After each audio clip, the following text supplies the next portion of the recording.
way too far from where I came from, that little house made of mud in Mexico, to like give up. I look like, how dare you ask for something like this, right? Like, who are you? Like, you're lucky if you get married and someone will take care of you. And I didn't understand much. I just went along with it. I played the show, right? All of that. My parents didn't even make it to my 8th grade graduation. Yeah, and I might get a little bit emotional, so please forgive me.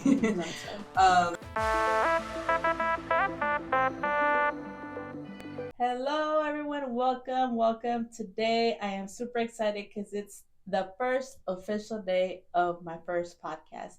And today I have the honor of having with me a very special guest. It's especially special because she made it out here despite the weather we're having. We are having crazy weather here in Kansas City. We are in the middle of a winter storm, below zero wind chills, and she took the time out of her busy day to be here. So thank you so much, Amanda.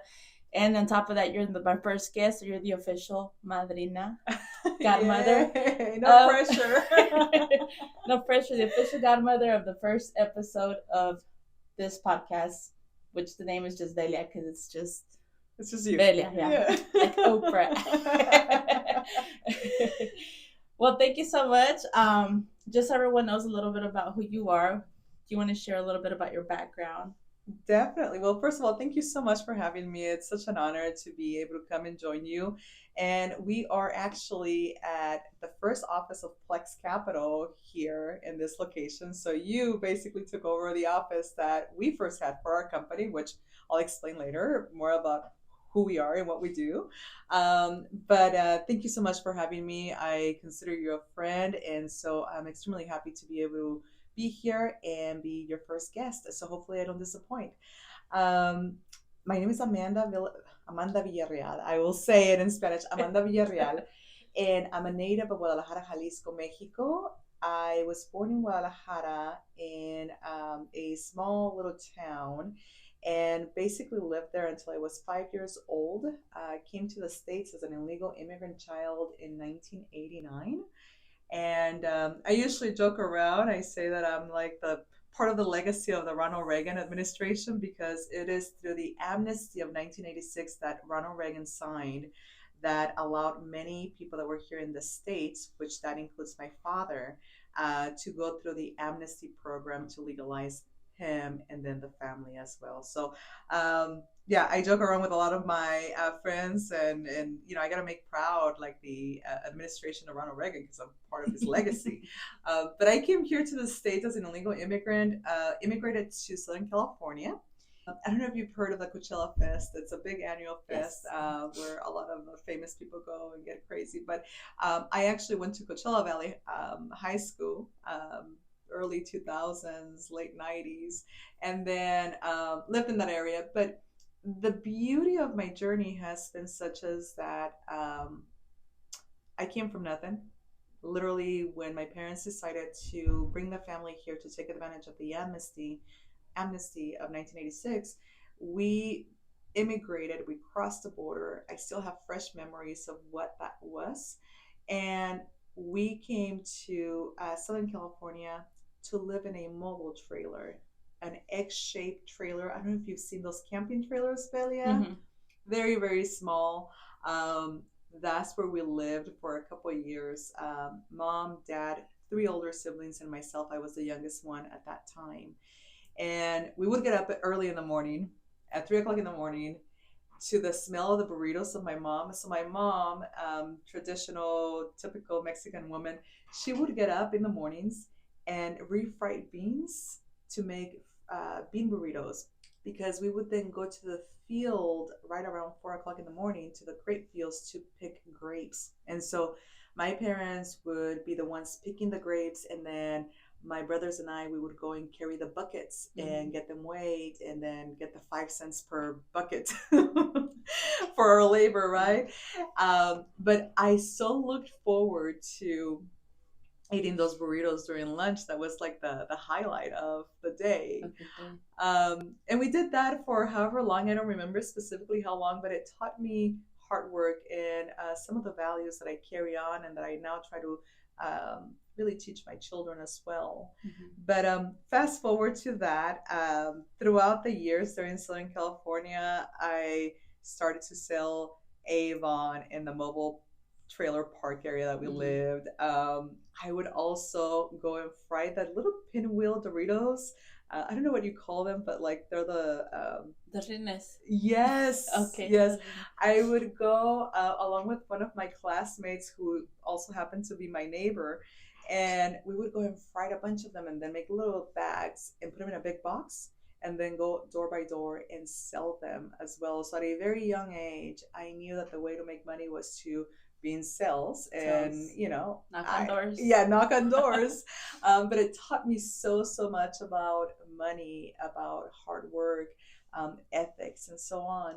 Now, fast forward, I think it was in 2000, my parents decided that Southern California was not going to be where we were going to become wealthy. Thankfully, we had a family here in Kansas City, specifically in Olathe, Kansas. And we came to Olathe, so I would have been 16, I think, in 2000. And talk about a culture shock. Now, I know that you've been raised here in Kansas City, and so you can go back 23 years ago, Velia, and it was hard to find tortillas at the grocery store, right? So even Valentina was hard to find. You had to wait till your relatives went to Mexico and bring some back. Right? It was so different, and this is like shocking because it's 23 years ago that we're talking about, going on 24 now. But I remember it was culture shock. So I started my high school, or picked up on my high school at Olathe North, which back then it was not as diverse as it is now. And I was just in shock. So I could read and write, but I was not very good at communicating in English. And if I go back to my beginnings in Coachella, American history was taught in Spanish. So when I came here, Velia, I'm like looking around and seeing every white person look the same. Like I couldn't differentiate anyone from anyone. Like they all looked the same. It was so confusing. But it was also the beginning of something bigger for me. At Olathe North, I was exposed to classmates that had parents that were doctors, lawyers, business people. Something that to me was news. I had never been exposed to anything like that. And I started to see where they lived. I started to hear the conversations that my classmates were having about, hey, my dad is going to Africa for mission work and he's a doctor, right? Or, hey, I'm going to start going to colleges to see where I'm going to be going. Some of the things that I had never been exposed to. It was new to me, and I didn't know really the meaning behind it, but I knew it was different because all I had been exposed to was hard work. I was exposed to my parents working on the fields. I don't think I ever saw anyone aside from my teachers do any other type of field work, right? Other than working in the out on the fields, from picking grapes to oranges to strawberries to everything, like farming work, right? And so I'm a believer, and I speak a lot about my faith. I think that at that point, even though I didn't realize or really didn't understand my faith, I think like God was speaking to me, like he was trying to knock and say, hey, put attention to all of this. And so I started to put a lot of attention, and even though I didn't understand much, I pretended like I did. And so when the time came to be that I was going to graduate from high school, being the first one in my whole family to graduate from high school, I went up to my dad and I said, Dad, I want to go to college. Now, keep this in mind. I had no idea what college meant, even in high school, because I didn't have any mentors. I didn't have anyone to look up to. No one was looking after me at all, right? You probably can relate as a Hispanic woman and coming from that strong culture, the hope is that you get married and someone will take care of you, and that's kind of it. And if you study, it's kind of just as a backup plan because your husband's going to take care of you. Or like, why even bother, right? Or in my case, my parents, all they cared about, and it's not because they were greedy, it's just the circumstances, all they cared about was the sooner you can go and make money to help us, the better, right? And so school education, or anything like that. They never sat with me and had a conversation with me about that, ever. They never attended any of my parent teacher conferences. Now looking back, I have like this stack of like student of the month certificates from when I was little. Let me clarify, I don't know how that happened because I was not a good student. And it's not that I didn't have the ability, it's just that I was not in the environment to flourish to be a good student, right? But I think what a lot of the teachers saw in me was that drive that I didn't even realize I had. Up until, I'm going to go back to California. When I graduated 8th grade to go on to high school, because in California they do kindergarten to 8th, and then from 8th you go to 9th and 4 years of high school, which was a little bit different here in Kansas City back then when I moved. And when I graduated from middle school, I received a very prestige award. The most likely to succeed out of the classmates, right? That were graduating from 8th grade. Again, I didn't understand much. I just went along with it. I played the show, right? All of that. My parents didn't even make it to my 8th grade graduation. And so I might get a little emotional as I go back to memory lane, but yeah, my parents didn't make it to my 8th grade education. I had to take graduation. I had to take a ride to that specific graduation. And I thought it was weird. I would see all of the other parents, and then to have received the only one, to have received that all my entire classmates who were graduating from 8th grade, that award, that was whomever the president was back then, it was signed by the president and all that, in a very humble school that I was going to. Most of the school was primarily children of farmers and, you know, very uneducated people. Anyhow, that happened, and then I get to high school. I go to my father and I say, Dad, I want to go and I want to go to college. And in the most hateful way that you can imagine, and this is not to make my father look bad or anything like that, that's not the intention. There's more to it. In the most hateful way, he looked at me, at his only daughter. There's 6 of us, 5 brothers, and then me, I'm the 4th child. And he said, forget about that, in a very colorful way. Get married, hopefully someone will take care of you. And in that moment, and it was at the house that they still live in here in Olathe, and anytime that I go there, occasionally I will have those flashbacks, right? It was exactly at the entrance of their home where he said that, and he looked at me with a hateful look, like, how dare you ask for something like this, right? Like, who are you? Like, you're lucky if you get married and someone will take care of you.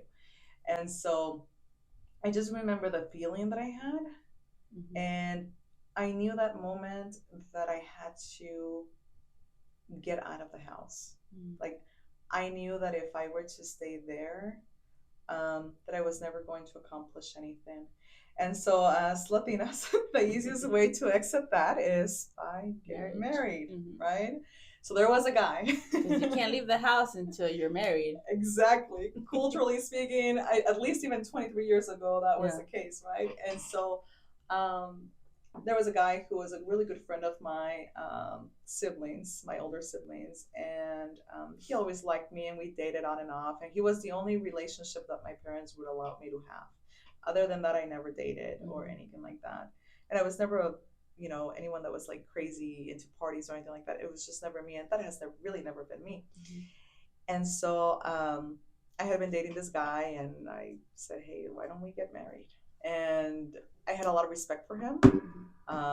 He was a good guy, and I knew that he loved me, and so he's like, yeah, let's get married. He was a little bit older than me, a few years, 4 or 5 years. And so we got married. Let me go through memory lane here. July of 2002. By the end of 2002, I'm expecting, but I'm also going to college. So without my parents' help, without any help of anyone, I enrolled myself, and I was working on my paralegal degree, because I thought I wanted to go into law. I'm like, I want to be an immigration law attorney because, That that's was the me. goal. That was the goal. Because that's the only thing it. we knew. That's the only successful people we saw were immigration attorneys, or were the only ones that reflected us. So I think that's why so many of us aspired, because that's what I wanted to do. I wanted to go to law school to become an immigration lawyer to help my people. Yeah, exactly. And you make a really good point. I guess I never connected those dots, but yeah, if I remember as a little girl, the only interaction that I had with another successful woman, Hispanic woman, was the immigration attorney that was working on our legalization process throughout the 90s, right? But that is a really good point that you made, because I never thought about that. It was an epiphany right now. Yeah. And so I went on and enrolled and was basically right away, as soon as I got married, I was already taking classes for my paralegal degree, and then came to find out that I was expecting, because there was no education on how to plan a family or anything like that, and it just happened. Right. Which, by the way, is the biggest blessing now. I look at my child and I just adore him. Of course. And so working full time, expecting, and going to college against my entire family, right? I would go, because as Latinos, we have our carnes asadas every weekend and our gatherings. And, one thing that you got to understand in most families, and maybe I'm just making a general statement, but Latinos are always together. You can hate each other, but you're always together. Yeah, you always have your carne asadas and your Christmases and all that stuff. And so every weekend we would have our gatherings at my parents in Olathe. And once again, I have 5 brothers. So at that time, 2 of my brothers were married and having kids and all of that. And I would go and I would say, okay, well, I'm going to take my books because I want to spend time with my family, but I also have to study. And the comments that my own family would make about me, and you're going to help me translate here, Velia, but they would say ay, qué sangrona, presumida, ¿quién se cree que es? Things. Miss Goody Two Shoes, that she thinks she's better than us, to come with, and there was no bad ill on my side. I knew that I wanted to spend time with my family. I knew that I had to do homework, right? And so I was trying to balance all of that because I didn't know how to balance it other than just doing it. And so fast forward, I graduated with my paralegal. I decided that I didn't like all the research and the reading and all that stuff. I love to read, but there's very specific topics that I like to read. And so I was like, well, I don't think the attorney thing is going to be my thing, but let me go ahead and shift gears here. And so I ended up going for business. I thought, business. And this is going to go back to the earlier years in my life where I didn't know really what I was learning through the selling of the pinwheels or Avon or anything like that. God is just amazing the way that he prepares us for our mission. But I was like, well, I'll go into business. And it's just more of a general thing. Again, the concept of business is still very general for me. I don't understand the ins and outs. I just knew one thing, that school was my ticket. I knew that if I needed to educate myself because that was going to be my ticket. I didn't know the ins and outs of it or the house or the anything, but I knew. And so I kept showing up and I kept just moving forward, right? And so went on and earned my bachelor's in business administration. I was still not satisfied. I said, I want to be the first one in my entire family. And I have a lot of cousins, okay? I mean, on my mom's side alone, my grandma had 11 daughters, I think. Oh, wow. So, I mean, you multiply that by 7 to 8 kids, right? It's a big family. Big family. I was like, I know one thing, that I want to be the first one to have a master's.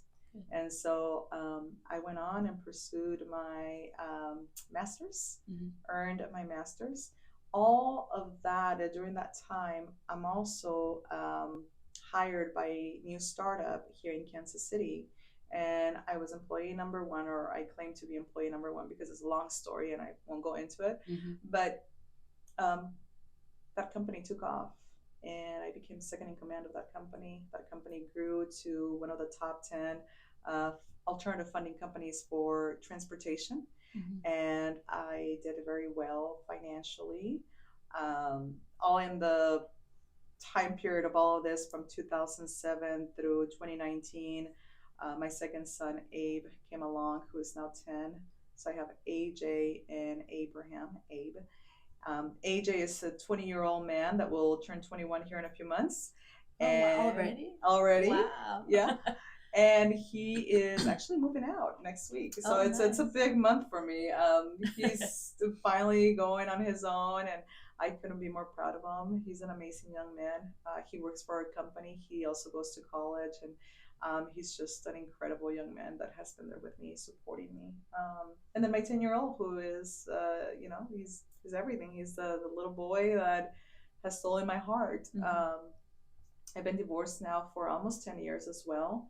And I now own a company, a finance company. So in 2019, left the company that I was with, and actually I was fired. I was given a new opportunity.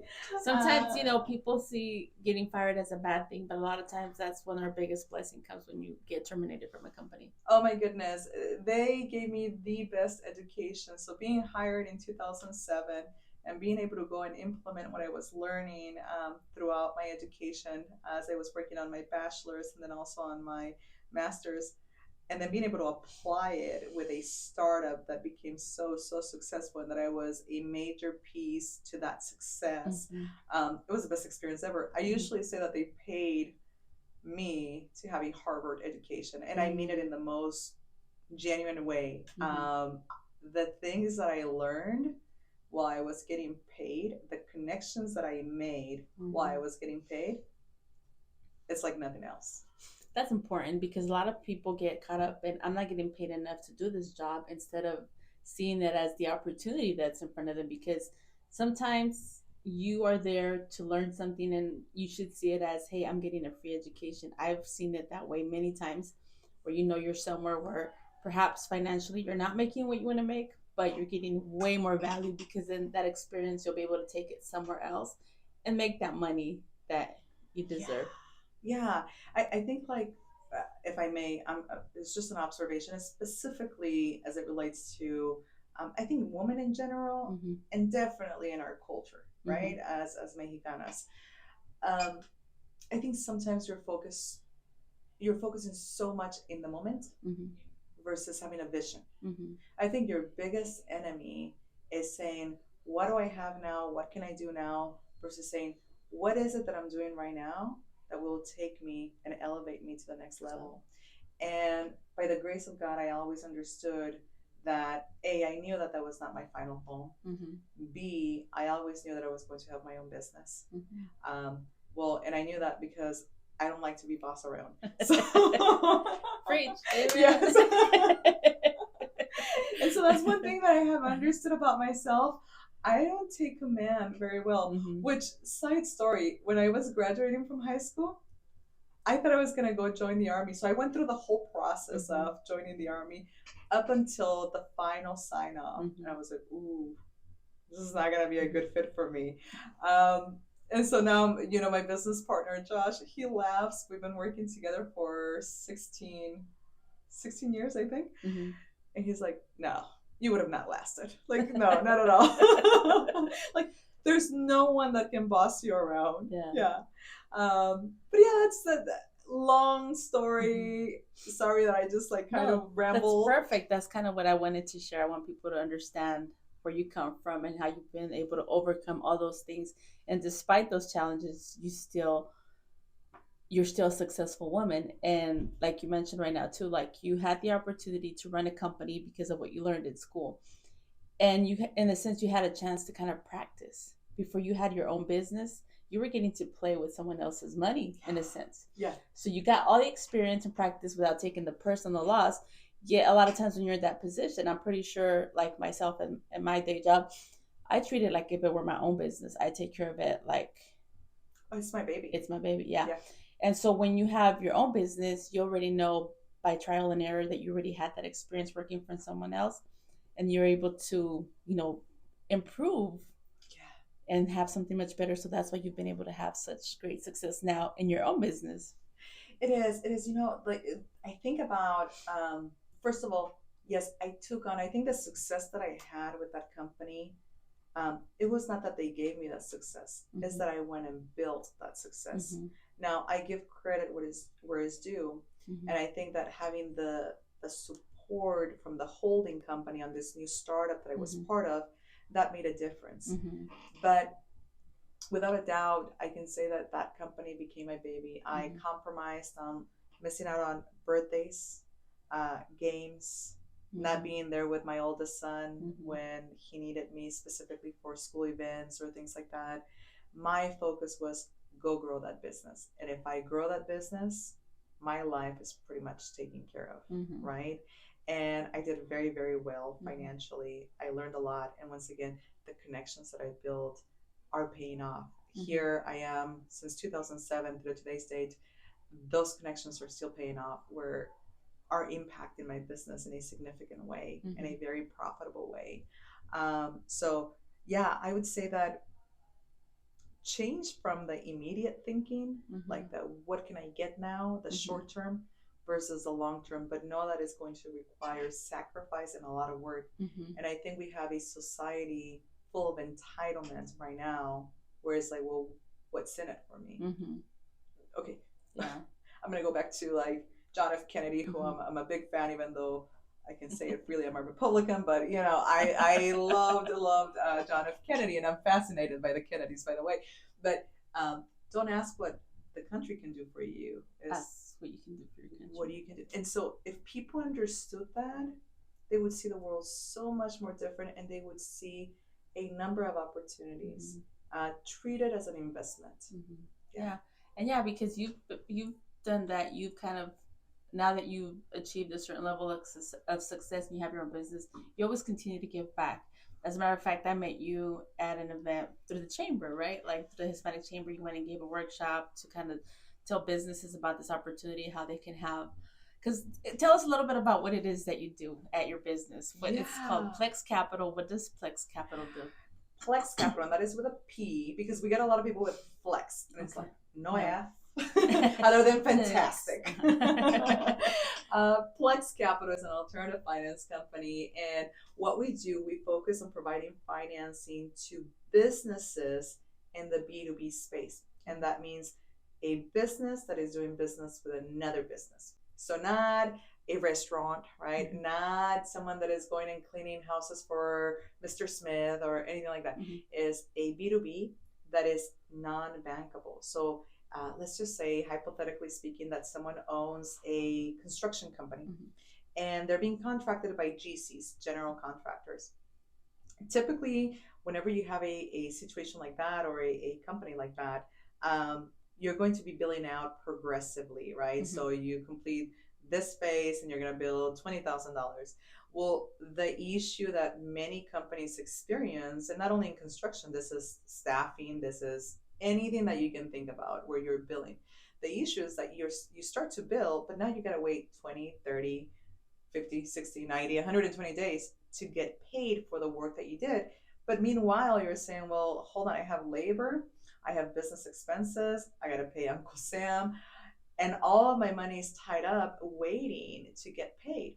What we do, we go and finance those receivables. So as soon as the construction company bills the GC, we are able to advance a percentage of that money, so the money is flowing in. So basically what we're doing is from moving it from one column to another, but closing that gap immediately.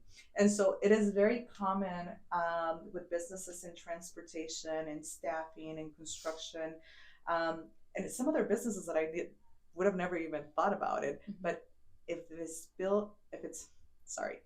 B2B, business to business, in that space, more than likely we're able to help out. Yeah. And it's all based on receivables. So instead of taking the personal assets of your vehicles, your home, or whatever hard assets a bank will typically take, our asset is the receivable for the work completed. So it's very complex, but it's not. It's very new to many businesses, but factoring has been since the Romans. The Romans used to do factoring. It is a fascinating industry because I'm able to impact so many people. The beauty of it is not only making money, Velia, but once again, I go back to my old days as I was selling the little pinwheels door by door. Yeah, it is a business and it is for profit, and there's no shame. I will say it. Everybody opens a business for profit. Nobody does it for. Well, you got to be charity. prudent. Yeah, exactly. There's charity that we do, right? And I think people in the community know that we do a lot of charity. But you got to be prudent. And once again, as a believer, I believe that God has entrusted me with a lot, and He's asking a lot from me to make sure that I'm running a profitable company, right? And so that entails the right pricing, the right offering, the right employees, right? If I don't have the right employees, I need to remove them and trust that God will take care of them, right? So all of those things that God has entrusted me with are critical, and I got to be prudent. And so love my business, love the mission that we are in as a factoring company. And yeah, I get to help out a lot of people. Interestingly enough, most of our client base is minority owned, not by intention. Like, that's not necessarily what we design as a business model, but it just tells you the opportunities that we have to support the minority community. So that means Hispanics, Indians, Asians, all over. And we finance throughout the U.S. And not only that, but another fun statistic that I just absolutely love is that over 85% of our client base is woman-owned.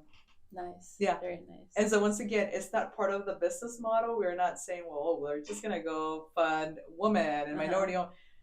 It just happens to be. It just happens naturally, yeah. And you probably just attract that type of business naturally because you're one. Yeah. I think a lot of people can relate to my story, especially minorities and those ones that are really trying to go and do the hard work and create generational wealth. And so that's what Plex Capital does. And I love what I do. I'm in the right place. I think that's my mission for the time being. So I know we can sit here and talk all day because today, I know you and I have sat down many times and I've heard many of your stories. And today I heard a whole new version of your story that I didn't know the whole backstory. So I know we can sit here and talk for hours and hours and hours. But instead of that, I think I want to bring you back so we can do another part 2. Perfect. But we still have a little bit more time. So I want you to tell me a little bit more about what advice do you have for anybody in general who is thinking, hey, I want to start a business. Not just in like how can you fund them, but like as someone who's started a business from zero. And you started your business during like COVID, right? Right before COVID. Before COVID. Yeah. And so you had to still try to pivot during this transition period. I know you helped several small businesses get started during COVID because I remember our friend Rosa from Brixton Staffing. Yes. You were able to help her grow her business as well. So tell us, what advice do you have for individuals who are looking to start a business and you want them to have like a solid foundation to where they don't have to close their doors 2-3 years from now because they weren't stable enough? Yeah. Well, several things. I think I'm going to have multiple things. One is know yourself. And I think that's a general thing in life, personal and in business. You gotta know what you're made of, right? What you're tolerant to. If someone would have been as a single mom in the position that I was in 2019 when we started the business, and then, oh, by the way, COVID is happening. So not only in Kansas City, but worldwide, right? They would have ran and they would have shut down and they would have said, let me go work for whomever can throw me the most money, I'm going to go work. But as I was joking around earlier, I'm not someone that likes to be bossed around. And more importantly, I know that I was created for something greater. And so I've always known that about myself. And so anyone that wants to go into business, you got to know yourself. Why? Because you got to know what level of risk you can take. What's your comfort level? I'm a risk taker. I will take risks. Like, you cannot scare me enough to give in. I've come way too far from where I came, from that little house made of mud in Mexico, to like give up. I can't. The hard work has been done. Whatever else is thrown at me, I'm going to maneuver and I'm going to go. And so I know myself from that standpoint. So know what risk levels you can take, have humility to know that you don't know everything. Mm-hmm. I think that we see it specifically, and once again, I'm going to speak generally speaking, in our culture, there's a lot of ego, there's a lot of pride. Mm-hmm. You cannot have any of those. Mm-hmm. The number one thing that I've done so well is to surround myself with people smarter than me, and not only employees or anything like that, but more so outsiders that can look at me and say, Amanda, that's not right. Mm-hmm. You got to fix that. Or that I can call and bounce ideas. I think it was a couple months ago, I was struggling with one of my employees, and I was looking at the results, and I needed to be prudent, but yet there was the human aspect. I had to bounce everything that I had to an outsider, to one of my mentors, and I said, okay, I'm having a difficult conversation or a difficult time with looking at what I'm looking at, and having to make the right decision of letting go of someone, right? I had to call someone. Mm-hmm. Even though factually and in my experience, I've worked with people my whole life, specifically in this industry, and I still have the humility to go and call and say, help me here, because I want to make sure that I'm making the right decision. And so humility and understanding that your pride and your ego need to be out, right? And then, like I mentioned, basically knowing yourself, having humility, knowing that you don't know everything. And in business, you gotta be dangerous enough to know a little bit of everything, from finance to accounting, marketing, sales, etc. But have the humility to understand that you do not know everything. Okay. Mm-hmm. And then lastly, I would say know the trade that you're going to go in. Knowing the trade that you're going to go in is going to pay off. If you're just in it for the money, but you don't know much about it, you're not going to be successful. You're just not, because you're gonna lose. I hate using the word passion, but I'm going to use it for the lack of having a better term to express what I'm wanting to express. But you gotta know it. If you don't know it, you're just really spinning in wheels, and like you're not going to be successful. And I said lastly, but I would say the last one will be faith. My faith has carried me through so many things in my life, personally speaking, and also in business.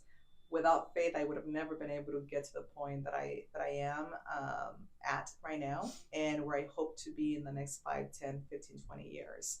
And so those are the 4 ones. What do you think? I mean, like, you also have experience being a business owner. So those are my 4 ones. Yeah. No, I agree with it. It's important to be, like you said, knowledgeable, know a little bit of everything, because if you're going to lead a team, you have to at least have the basics foundation to know what to expect from your team. Yeah. Especially if you have to be the backup person, so that's something that's important. I've been kind of judged along the way a lot, because I've tried so many things in my life, but I guess it's kind of because I've been trying to figure it all out, yeah, to put it all together.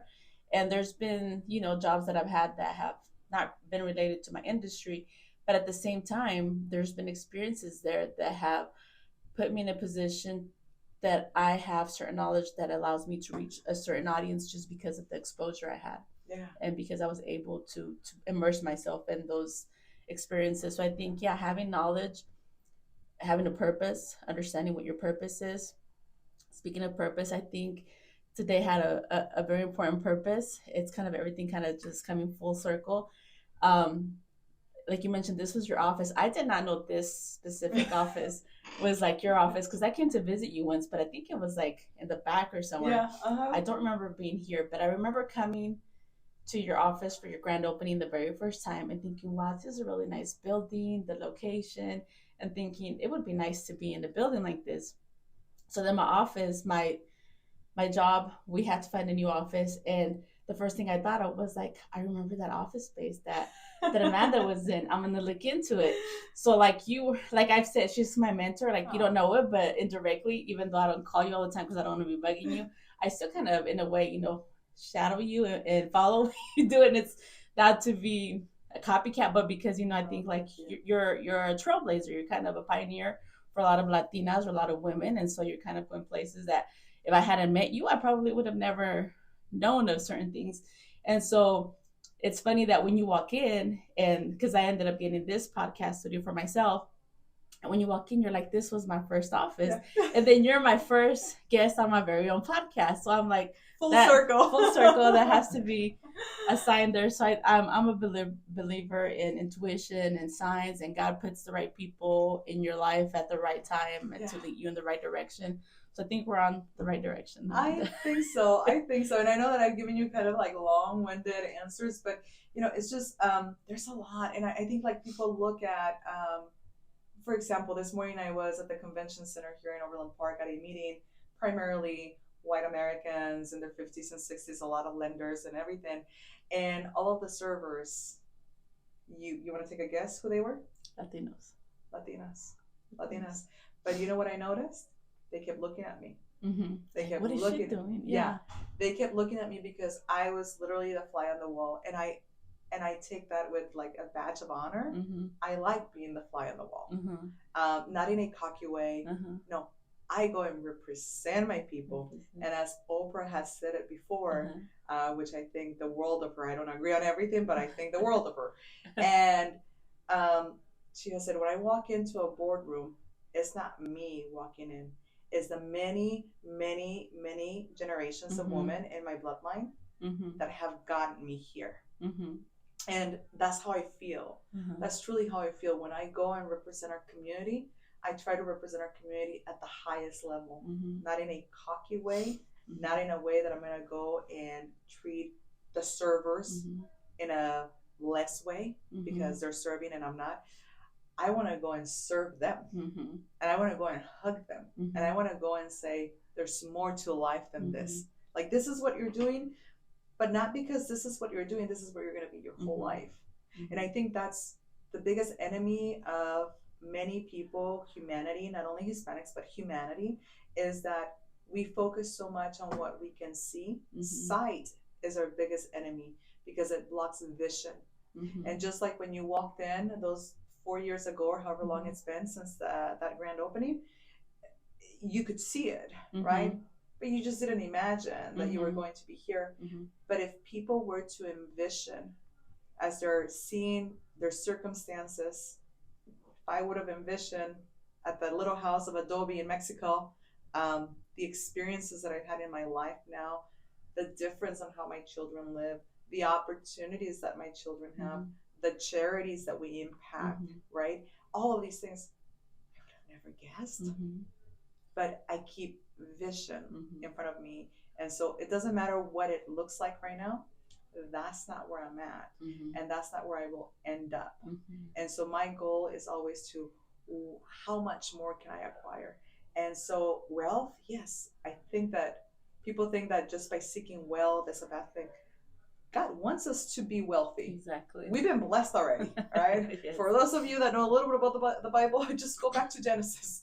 We've been blessed, right? And he wants us to be abundant, and he wants us to make use of our time in the best possible way, not for our own glory. We'll enjoy a little bit of that, but it's more to glorify him. And so that has been the biggest shift for me, Velia, where before it was, I just want money because I came from a very impoverished background.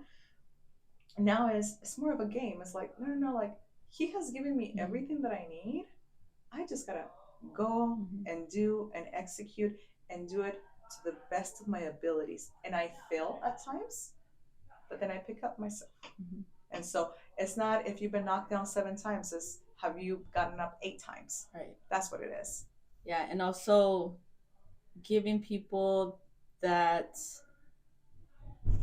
hope that anybody can do it. And it doesn't happen overnight. It doesn't happen overnight. It requires a lot of preparation, skill set, determination, trial and error, trying one thing, trying another thing, but never giving up. If you have to switch directions, but never give up. And eventually you will get there. Yeah. For those that are listening here in the States, the United States has been the biggest economy worldwide. And so for those of us that have come here, as illegal immigrants or maybe first generations or whatever the circumstance might be, realize that the United States of America literally has 25.5% of the world's economy. Mm-hmm. Now, you compare that to Mexico, which is 1.5. Mm-hmm. When we're here, it doesn't matter if you're sleeping on the floor right now. When you're here, you have no excuse for misery. Mm-hmm. No excuse. Mm-mm. Doesn't matter what it looks like. Mm-hmm. Because I can tell you that we're sitting on a gold mine here. Mm-hmm. And if you have the will and the determination to do it, you will find a way. Mm-hmm. But those that victimize themselves Mm-hmm. will never, ever, Mm-hmm. ever accomplish anything. Being a victim will kill you. Mm-hmm. And believe me, I had many reasons to be a victim, and we have shared some at the personal level. Mm-hmm. I'm a victim of sexual abuse Mm-hmm. as a young child by someone that was supposed to take care of me. Mm-hmm.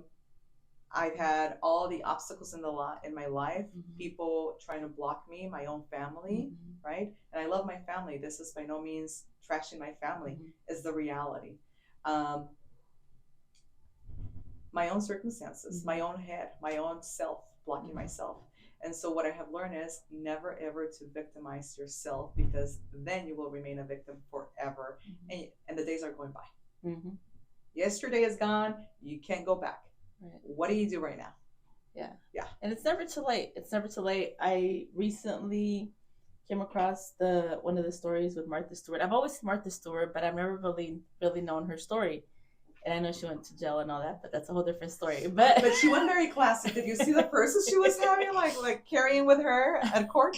I remember that. Yeah, but her success started at the age of 50, and she's like almost 80 now. Yeah. So imagine these last 30 years, even though it was 50 to 80, she's had a very good life, and so she still pursued her dreams. She's always been a hard worker, and she made housekeeping like a thing. Like she made it popular, made people, and she made money off of it. She started as a caterer. She had an education and everything. She went to work on Wall Street. I didn't know all these things about her. That's kind of what got her in trouble. But yeah, but imagine, okay, so because sometimes, okay, I'm gonna say my age. I'm about to be 47 this year, right? I'll be joining the 40s soon, here in a few months. And I'm starting this new project.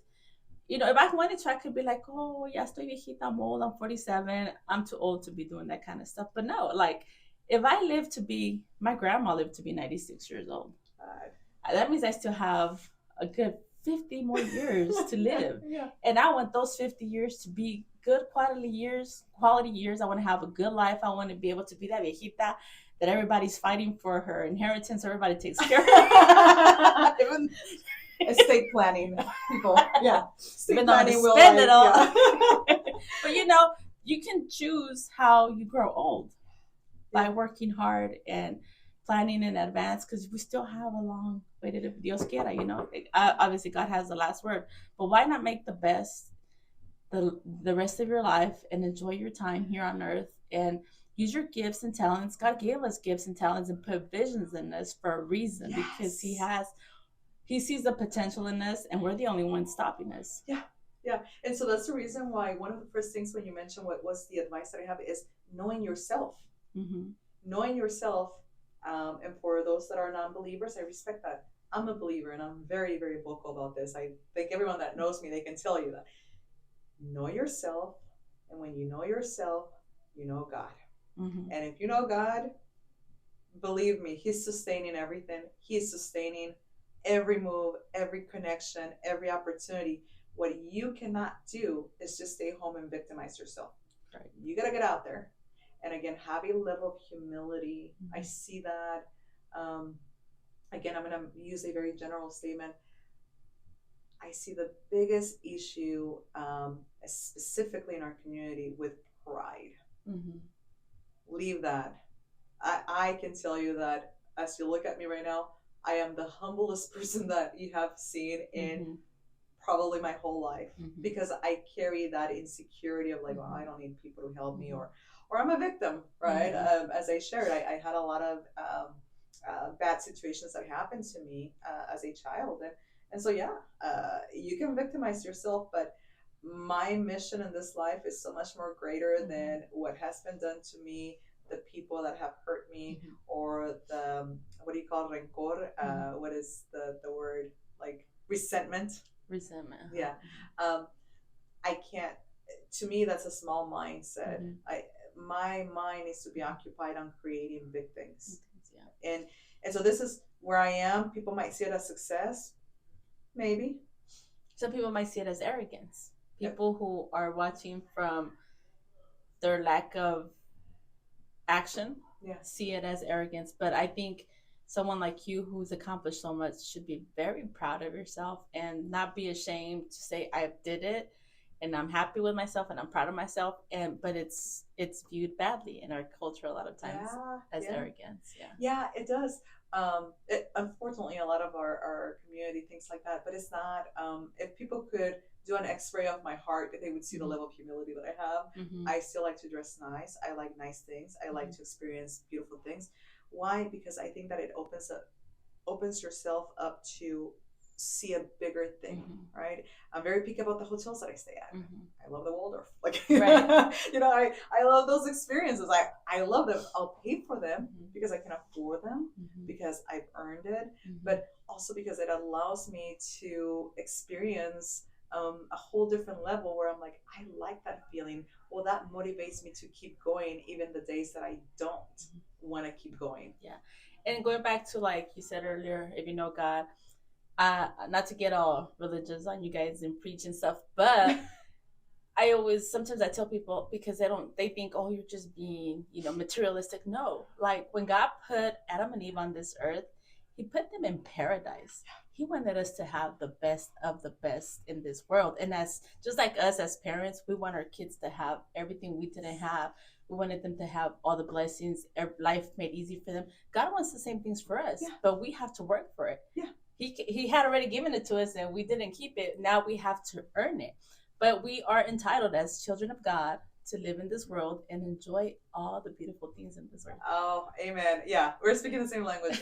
To me, it amazes me. So I try to go to the chapel. I'm Catholic, so we have a chapel here in Leawood at St. Michael's, and I try to go there. That's my first meeting daily. If I'm in town, you better believe it that 85 to 90% of the times, my first meeting is there at the chapel. And I go, and I'm not wise enough to do this on my own, Velia. I am not. And so I got to go to the source, who I believe is God. Again, I respect any listeners that don't believe. I respect that. And whomever you believe, the trees and whatever, right? But I like to go to the source. And if you only knew the revelations that I get during my one-on-one conversations with him, and the days that I do not go, okay? My day does not go that easy. The days that I go, business just comes. I don't even try. I mean, I do what I need to do, but it's not like I'm like going after heart. It just comes. It just shows up. The meetings go so smooth. The feel that I have, like no anxiety, just kind of like, it just goes. Just like that chapter of the Bible. I'm not good at quoting verses. This is, I promise you guys, this is not a religious show. No, it's not. This is just us having a conversation. Yeah.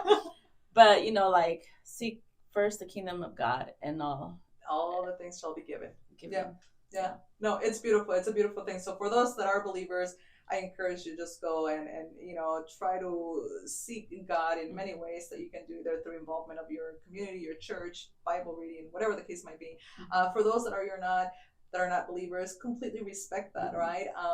Find something that you can anchor yourself to from a spiritual standpoint, whatever that is, right? But it's so beneficial because you then realize that the load is not just on you. Yeah. And gratitude, be grateful for the things you already have. We, like you were mentioning, here in the U.S., we are blessed because we have so many things that in other countries they don't have. The house that to you may be like the smallest house in your neighborhood, compared to some of the houses in Latin America, your house could be one of the nicest houses on the block in Latin America. Yeah. And so you should be grateful for the fact that you have a roof over your head, food, clothes.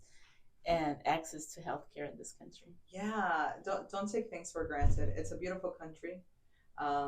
It's full of opportunities, and like I said, people might see me as having already success.